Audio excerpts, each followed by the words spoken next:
शाम के 5 बज गए हैं और 5 PM पर नए वीडियो के साथ हम हाजिर हैं। आज 5 PM के 5 का तड़का में आपको बिहार में आरजेडी के टॉप 5 दरबार के विषय में बताने जा रहे हैं। लेकिन वीडियो शुरू करने से पहले हम चाहेंगे कि आप हमारे YouTube चैनल 5 PM को सब्सक्राइब कर लें, साथ ही Facebook पेज को भी लाइक कर लें ताकि इसी तरह के वीडियोस हम आप तक आसानी से पहुंचा पाएं। बिहार में चुनाव कोई भी हो, टिकटों के लिए नेताओं के बीच मारामारी होना आम बात है। टिकट बांटने के शीर्षस्थान नेताओं की भी खूब माथापच्ची होती है। चुनाव का मौसम आते ही बड़बोले से लेकर छुटभइये नेता तक पार्टी के बड़े बड़े अघोषित दरबारों में गणेश परिक्रमा शुरू कर ही देते हैं। टिकटार्थियों की भी बस एक ही चाहत रहती है कि किसी भी तरह से टिकट उन्हें मिल ही जाए। सब टिकटार्थी अपने अपने नेताओं के दरबार में पहुंचने लगते हैं। ऐसे में 5 PM के 5 का तड़का में हम आपको बिहार के उन टॉप 5 आरजेडी दरबार के बारे में बताएंगे जहां किसी भी चुनाव में टिकट के रूप में प्रत्याशियों की लॉटरी लगती है और उनका टिकट यही फाइनल होता है। नंबर 5 पर नाम है आलोक मेहता का। मिथिलांचल इलाके से आरजेडी के कद्दावर नेता आलोक कुमार मेहता इस लिस्ट में 5वें नंबर पर है। ये कुशवाहा समाज के प्रभावशाली नेता माने जाते हैं। इलाके में भी लोगों के बीच इनका कद काफी बड़ा है। ऐसे में चुनाव के वक्त लोगों की महत्वाकांक्षा इनसे कुछ अधिक ही बढ़ जाती है। ऐसे में चुनावी मौसम में इन्हें भी कुछ ज्यादा माथापच्ची करनी पड़ती है। दरअसल ये आरजेडी सुप्रीमो लालू यादव के काफी करीब है। साथ ही तेजस्वी यादव इन्हें अपने फर्स्ट सर्किल में रखते हैं। कहा जाता है कि तेजस्वी यादव के राजनीतिक गुरु भी है। इससे इलाके के लोगों के साथ ही कुशवाहा समाज के भी तमाम लोगों को लगता है कि ये उनका काम आसानी से करा सकते हैं। उनके मैसेज को लालू फैमिली में ईमानदारी से पहुंचा सकते हैं। राबड़ी देवी भी इन्हें काफी तरजीह देती है। ये अभी आरजेडी में प्रधान महासचिव है। आलोक मेहता हायर एजुकेशन के बाद इंजीनियरिंग की पढ़ाई किए हुए हैं। इसके बाद इन्होंने 1994 में राजनीति में एंट्री ली। 2004 में उजियारपुर लोकसभा निर्वाचन क्षेत्र से सांसद बने। इन्हें 2015 के बिहार विधानसभा चुनाव में भी सफलता मिली थी। उजियारपुर विधानसभा क्षेत्र से आरजेडी की टिकट पर विधायक बने थे। उस समय बिहार में महागठबंधन की सरकार थी। इसमें आलोक मेहता सहकारिता मंत्री बनाए गए थे। जब तक महागठबंधन की सरकार रही तब तक ये मंत्री रहे। राष्ट्रीय जनता दल के संस्थापक सदस्यों में शामिल आलोक मेहता परिवहन, पर्यटन और संस्कृति से संबंधित समितियों के सदस्य रहे हैं। युवा राजद के राष्ट्रीय महासचिव भी रह चुके हैं। आलोक मेहता को म्यूजिक, कविता लिखना, ट्रैवल करना, इनोवेशन, पैनल डिस्कशन आदि में विशेष रुचि है। साथ ही मिथिलांचल में कुशवाहा जाति के ये सिरमौर भी माने जाते हैं। ये अपने पिता तत्कालीन मंत्री दिवंगत तुलसीदास मेहता की विरासत को और अधिक समृद्ध कर रहे हैं। अब बात नंबर 4 की। आरजेडी के एमएलसी है सुनील कुमार। ये इस लिस्ट में नंबर 4 पर है। ये पार्टी में राजपूत के प्रभावशाली नेता माने जाते हैं। सारण जिले से आने वाले सुनील कुमार सिंह शुरू से ही पैक्स की राजनीति करते रहे हैं। सहकारिता के रास्ते इन्होंने पॉलिटिक्स में एंट्री की है। धीरे धीरे इनकी पार्टी में गहरी पैठ बन गई है। आज ये लालू यादव के साथ ही राबड़ी देवी और तेजस्वी यादव के भी खासम खास है और इतने खास कि आरजेडी में इन्हें कोषाध्यक्ष की बड़ी जिम्मेवारी दे दी गई है। सुनील सिंह ने अपनी प्रारंभिक पढ़ाई बिहार शरीफ से की।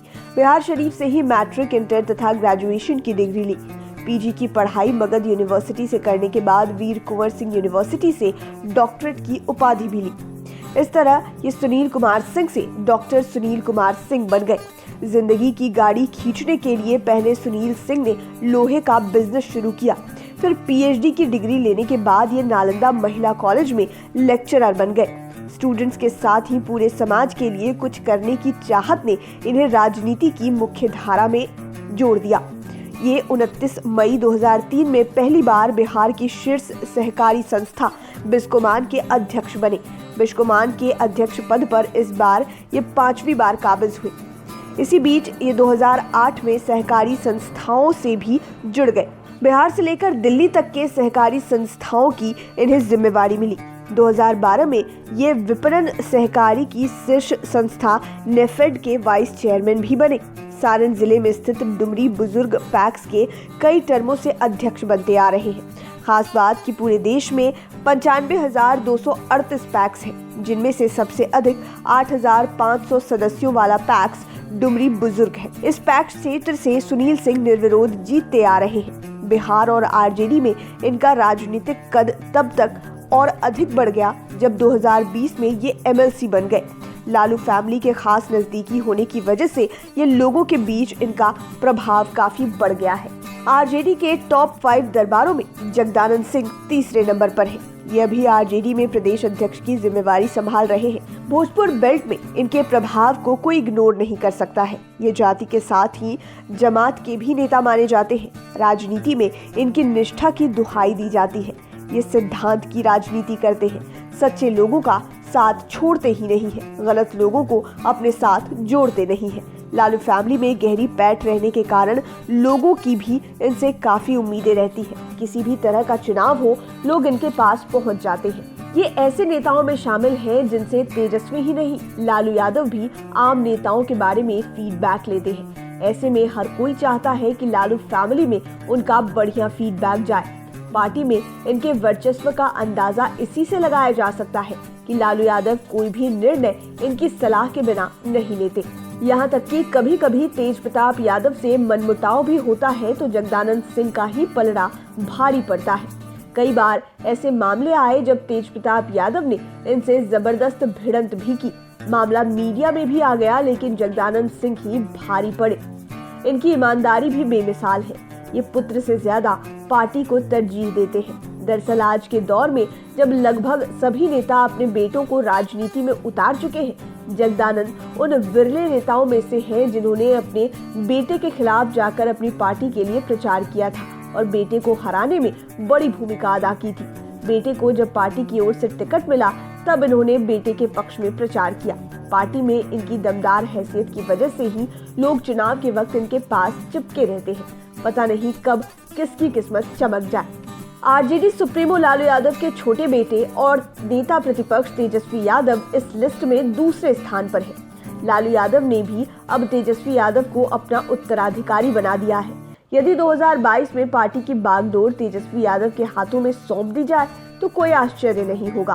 तेजस्वी यादव हैं तो अभी महज 32 साल के, लेकिन इनकी राजनीतिक महफिल में एक से बढ़कर एक दिग्गज शामिल है। लेकिन हर कोई इन्हें आरजेडी का नेता मान चुका है। ऐसे में चुनाव के समय टिकट मिलने की बात हो या फिर कोई अन्य काम, लोगों की टकटकी तेजस्वी की ओर लगी रहती है। लोग भी मानते हैं कि तेजस्वी की मुहर लग गई तो फिर उनका टिकट कोई नहीं काट पाएगा। राजनीति में एक से बढ़कर एक दांव चलने वाले तेजस्वी यादव को पहले क्रिकेट से लगाव था।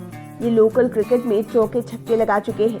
जब ये 19 साल के थे तब ये आईपीएल के लिए सेलेक्ट भी हुए। ये 2008 और 2012 तक दिल्ली डेयरडेविल्स टीम का हिस्सा रहे, लेकिन इन्हें खेलने का मौका नहीं मिला। ऐसे में खेल में अपना भविष्य नहीं देखकर इन्होंने राजनीति में एंट्री ली। 2015 में राघोपुर से विधायक बने। उस समय महागठबंधन में जेडीयू भी शामिल था। नीतीश कुमार मुख्यमंत्री बने तो तेजस्वी को उप मुख्यमंत्री बना दिया गया। लालू यादव के साथ ही नीतीश कुमार का सानिध्य पाकर ये और अधिक निखर गए। 2017 में जब महागठबंधन की सरकार गिर गई और नीतीश एनडीए की ओर से मुख्यमंत्री बने, तब तेजस्वी यादव नेता प्रतिपक्ष बनकर राजनीति में सीएम के पैरेलल आ गए। तेजस्वी ने 2020 के विधानसभा चुनाव में अपनी ताकत का एहसास भी सबों को करा दिया। उन्होंने जिस तरह लालू की अनुपस्थिति में चुनाव लड़ा और आरजेडी को सबसे बड़ी पार्टी बना दिया, इससे इनकी ताकत का एहसास विरोधियों के साथ ही पार्टी के अंदर के भी लोगों को हो गया है। आरजेडी सुप्रीमो लालू यादव ने कहा है कि यही हमारा उत्तराधिकारी है। लालू ने यह भी कह दिया कि बिहार के लोगों ने तो तेजस्वी को सीएम मान भी लिया है। अब बात करते हैं नंबर 1 की। इस लिस्ट में पहले नंबर पर है आरजेडी सुप्रीमो लालू यादव खुद। लालू यादव बिहार की राजनीति के सबसे चहेते नेता हैं। अपनी सहज राजनीतिक समझ और अद्भुत नेतृत्व क्षमता के कारण ये देश भर में लोकप्रिय है। लालू यादव छात्र जीवन से ही राजनीति में बहुत सक्रिय रहे हैं। ये राजनीति के क्षेत्र में लोकनायक जयप्रकाश नारायण, जननायक कर्पूरी ठाकुर जैसे नेताओं से बहुत प्रभावित रहे हैं। साल 1970 में ये पटना विश्वविद्यालय छात्र संघ के महासचिव चुने गए थे। इमरजेंसी के बाद 1977 में कांग्रेस विरोधी लहर में लालू यादव ने लोकसभा का चुनाव जीता। 1990 में बिहार के मुख्यमंत्री बने। ये 7 वर्षों तक मुख्यमंत्री की कुर्सी पर काबिज रहे। 23 दिसंबर 1990 को इन्होंने लाल कृष्ण आडवाणी को रथ यात्रा के दौरान गिरफ्तार करने का आदेश दिया। इस फैसले ने राजनीति में इन्हें और मजबूत बना दिया, लेकिन चारा घोटाले के मामलों ने लालू यादव की मुख्यमंत्री वाली कुर्सी छीन ली। चारा घोटाला मामले में सजा सुनाए जाने के बाद इन्होंने अपनी पत्नी राबड़ी देवी को मुख्यमंत्री बना दिया। चारा घोटाले की वजह से इन्हें कई बार जेल जाना पड़ा। फिलहाल ये जमानत पर बाहर है। इसी बीच ये केंद्र की यूपीए सरकार में रेल मंत्री भी बने। रेलवे को घाटे से उबार कर फायदे में ले आए। इन्हें इंडियन रेलवे के प्रबंधन और प्रशासन को एक नई ऊंचाई पर ले जाने के लिए जाना जाता है। लालू यादव की ओर से रेलवे में लाया गया यह परिवर्तन भारत के प्रमुख प्रबंधन संस्थानों के साथ ही दुनिया भर के बिजनेस स्कूलों में भी शोध का विषय बन गया। इसलिए लालू यादव को सबसे चर्चित रेल मंत्री भी माना जाता है। इन सबों के बाद भी इनकी लोकप्रियता बरकरार है। इनकी सभाओं में जुटने वाली भीड़ से इनकी लोकप्रियता का सहज अंदाजा लगाया जा सकता है।